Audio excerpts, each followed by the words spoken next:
Hello everyone! Welcome sa ating channel, The IT Guide with Cats. So sa video na ito, tuturuan ko kayo kung paano gamitin yung style at formatting para sa consistent, professional looking na documents.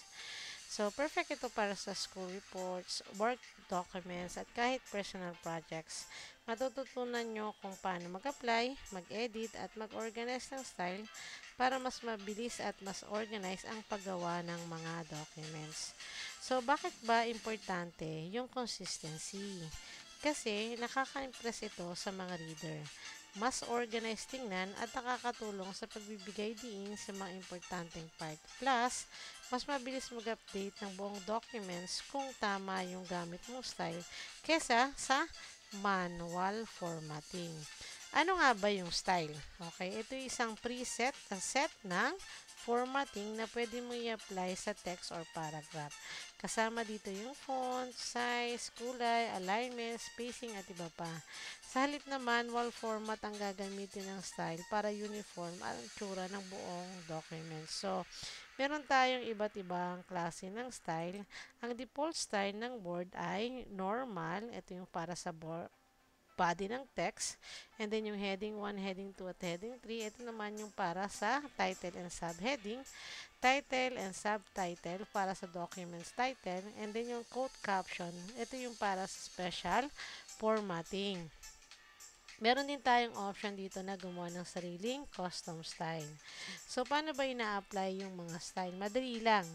I-highlight nyo lang yung text na gusto nyo i-format, tapos piliin nyo yung style sa style gallery. Halimbawa, i-highlight ang title ng chapter at piliin ang heading 1, automatic nitong i-format ng pare-pareho yung nasa document nyo. Pag naman kayo magmo-modify or mag-edit, i-right click nyo lang sa styles gallery. Piliin yung modify at baguhin ang formatting sa ayon sa gusto nyong design.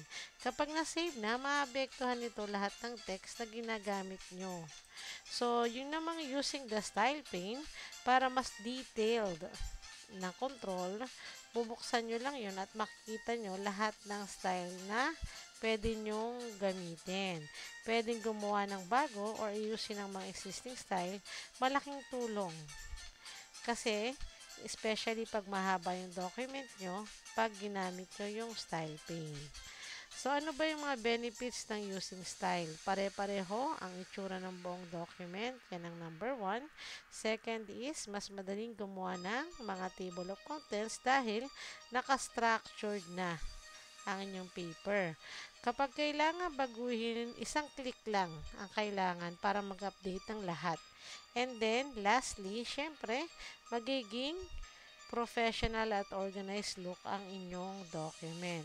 So, yung mga best practice natin is to maximize yung efficiency ng ating paggagawa ng dokumento. So, number 1, use style instead of manual formatting. I-organize at ipangalan ng maayos ang mga style natin. And then, i-update ang style, hindi individual na text, okay? Yung style mismo. And then, lastly, gumamit tayo ng hierarchical style para sa organized na ating dokumento. So, sa kabuuan nito, ang mastery sa style at formatting ay malaking tulong para maging consistent at professional ang mga documents natin. So, practicein lang nyo regularly at syempre, magiging mas mabilis at organized na yung inyong Word documents. So, may questions po ba kayo? Kung meron, send me an email or mag-comment lang sa video na ito para masagot ko yung mga questions nyo. Don't forget to like, share, subscribe, and hit the bell icon so you won't miss more practical tips and tricks in IT using the Taglish language. Tandaan, practice makes it permanent. Salamat at kita-kita sa next lesson natin.